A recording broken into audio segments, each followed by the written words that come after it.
Breaking news YCP మాజీ MLA Pinnelli Ramakrishna Reddy గురించిన breaking news ఇది. మాజీ ఎమ్మెల్యే పిన్నెల్లి రామకృష్ణారెడ్డిపై మరో కేసు నమోదైంది. ఇప్పటికే ఈవీఎం ధ్వంసం కేసు నమోదైంది. అందులో ఆయన అరెస్ట్ కూడా అయ్యారు. ఇప్పుడు మరో కేసు పిన్నెల్లి రామకృష్ణారెడ్డిపై నమోదైంది. టీడీపీ కార్యకర్త కొమెర శివ ఫిర్యాదుతో మాచర్ల పోలీస్ స్టేషన్లో ఈ కేసు నమోదు చేశారు. ఈవీఎం ధ్వంసం కేసులో ఈ నెల 26న మాచర్ల కోర్టుకు హాజరయ్యారు పిన్నెల్లి రామకృష్ణారెడ్డి. కోర్టుకు హాజరవుతున్న సమయంలో పిన్నెల్లికి ఎదురుపడ్డ కొమెర శివ కడుపులో పిన్నెల్లి రామకృష్ణారెడ్డి గుద్దారు, నన్ను తీవ్రంగా గాయపరిచారు, కొట్టారు అంటూ కొమెర శివ పోలీస్ స్టేషన్లో ఫిర్యాదు చేశాడు. అకారణంగా తనను దూషించి తనపై దాడి చేశాడు అని శివ ఫిర్యాదు చేశాడు. శివ ఫిర్యాదుతో పాటు పిన్నెల్లి దాడి చేస్తున్న వీడియోను ఆధారంగా పోలీసులు కేసు నమోదు చేశారు. ఆ దృశ్యాలు మీరు ఆర్టీవీ స్క్రీన్ పైన చూస్తూ ఉన్నారు.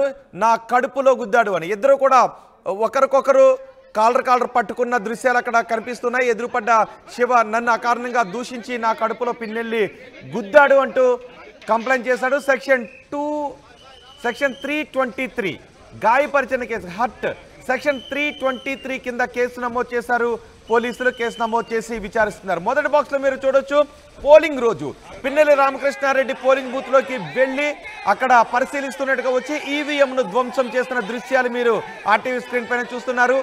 ఈ ఈవీఎంను ధ్వంసం చేసిన ఘటనపై కేసు నమోదు చేసి విచారణ జరుపుతున్నారు. అందులోని పిన్నెల్లి రామకృష్ణారెడ్డిని అరెస్ట్ చేశారు. ఆ కేసులో కోర్టుకు హాజరవుతున్న సమయంలో ఎదురుపడ్డ నన్ను దూషించి నాపై దాడి చేశారు అంటూ కొమెర శివ అనే వ్యక్తి ఫిర్యాదు చేయడంతో 323 సెక్షన్ ఐపీసీ సెక్షన్ 323 కింద పిన్నెల్లి రామకృష్ణారెడ్డిపై మరో కేసును ఫైల్ చేశారు. ఎఫ్ఐఆర్ను కూడా మీరు ఆర్టీవీ స్క్రీన్ పైన చూడొచ్చు. ఐపీసీ 323 కింద ఈ కేసు నమోదైంది. దీనిపై మరింత సమాచారం మా ప్రతినిధి రామారావు అందిస్తారు. రామారావు, ఇప్పటికే ఈవీఎం ధ్వంసం కేసులో ఆరోపణలు కేసును ఎదుర్కొంటున్నారు పిన్నెల్లి రామకృష్ణారెడ్డి. ఇప్పుడు కొమెర శివ కూడా ఫిర్యాదు చేయడంతో పిన్నెల్లి రామకృష్ణారెడ్డిపై మరో కేసు నమోదైంది. అసలు ఏం జరిగింది ఆ రోజు, ఎందుకు దాడి జరిగింది, ఇప్పుడు ఈ కేసు నమోదు కావడంతో ఎటువంటి పరిణామాలు చోటు చేసుకునే అవకాశం ఉంటుంది? మాచర్ల మాజీ ఎమ్మెల్యే వైసీపీ నేత పిన్నెల్లి రామకృష్ణారెడ్డిపై కేసుల పరంపర కొనసాగుతుంది. మళ్ళీ మరొక కేసు కూడా నమోదైంది. ఈవీఎం ధ్వంసం కావచ్చు, అలాగనే కారంపూడిలో సిఐ నారాయణ స్వామి మీద దాడి ఘటన, అలాగనే ఈవీఎం ధ్వంసం చేసిన సమయంలో తెలుగుదేశం పార్టీ ఏజెంట్ నంబూరు శేషగిరిరావును బెదిరించడానికి ఈ 4 కేసుల్లో పోలీసులు 26వ తారీఖు అరెస్టు చేశారు. అరెస్టు చేసినటువంటి పిన్నెల్లి రామకృష్ణారెడ్డిని మాచర్ల కోర్టులోకి ప్రవేశపెట్టే సమయంలో మళ్ళీ మరొక ఘటన చోటు చేసుకుంది.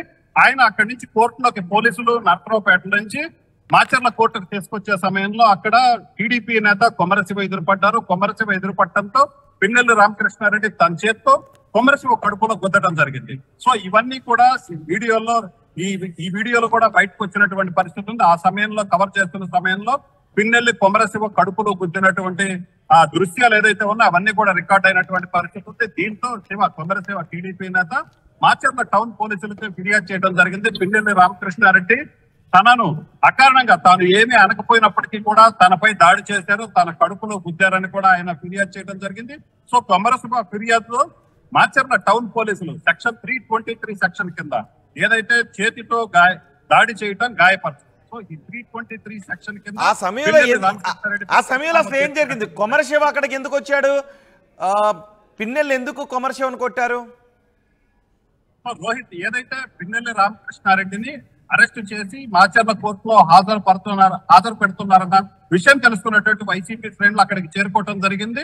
అలాగనే అక్కడికే టీడీపీ ఏదైతే కొమెర శివ కూడా కోర్టు సమీపంలోనే నివాసం ఉంటాడు. సో అతను కొమెర శివ ఆ సమయంలో అక్కడికి చేరుకోవడం జరిగింది. అయితే ఒకసారిగా టీడీపీకి సంబంధించిన వాళ్ళు అక్కడ మాజీ ఎమ్మెల్యే పిన్నెల్లి రామకృష్ణారెడ్డిని కోర్టులో హాజరుపడుతున్నారన్న విషయం కూడా తెలుసుకొని కొంతమంది అక్కడికి చేరుకోవడం జరిగింది. ఎందుకంటే పిన్నెల్లి రామకృష్ణారెడ్డి వైసీపీకి సంబంధించినటువంటి నేత, ఆయన అధికారంలో ఉన్న సమయంలో టీడీపీ నేతల మీద అక్రమ కేసులు పెట్టారు, చాలా వేధింపులు కూడా గురి చేశారు. సో ఈ నేపథ్యంలోనే పిన్నెల్లి రామకృష్ణారెడ్డిని అరెస్ట్ చేయడంతో ఆ సమయంలో టీడీపీకి సంబంధించిన బాణసంఖ్య కూడా కలచడం జరిగింది.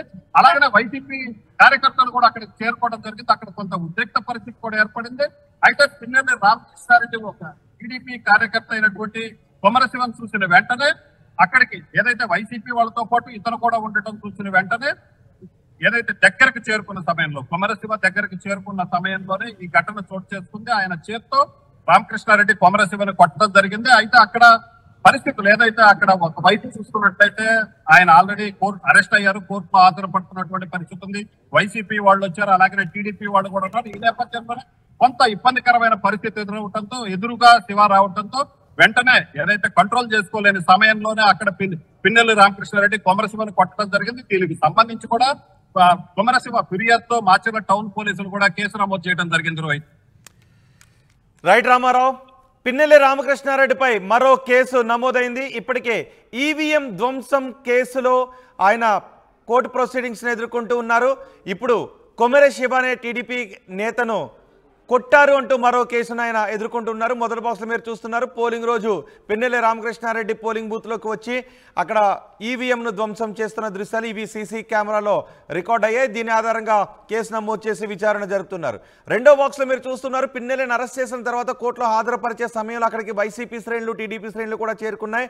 అక్కడ టీడీపీ నేత కొమరశివ పిన్నెల్లి రామకృష్ణారెడ్డికి ఇద్దరికి కూడా మాటల యుద్ధం జరిగినట్టుగా ఒకరికొకరు ఏవో మాట్లాడుకుంటున్నట్టుగానే అనిపిస్తుంది. ఒక్కొక్కరు దూషణ చేసుకుంటూ ఉన్నారు. అక్కడ కొంత గందరగోళ పరిస్థితులు చోటు చేసుకున్నాయి. ఆ సమయంలో పిన్నెల్లి శివ కడుపులో గుద్దుతున్న దృశ్యాలు కనిపిస్తూ ఉన్నాయి. ఈ దృశ్యాల ఆధారంగా శివ ఫిర్యాదు ఆధారంగా పోలీసులు కేసు నమోదు చేసి దర్యాప్తు చేస్తున్నారు. ఐపీసీ సెక్షన్ 323 కింద కేసు నమోదు చేశారు. పిన్నెల్లిపై నమోదైన ఈ కేసుల గురించి ఆంధ్రప్రదేశ్ ప్రజలుగా మీరేమనుకుంటున్నారు? మీ అభిప్రాయాన్ని కమెంట్ బాక్స్లో తెలియచేయండి.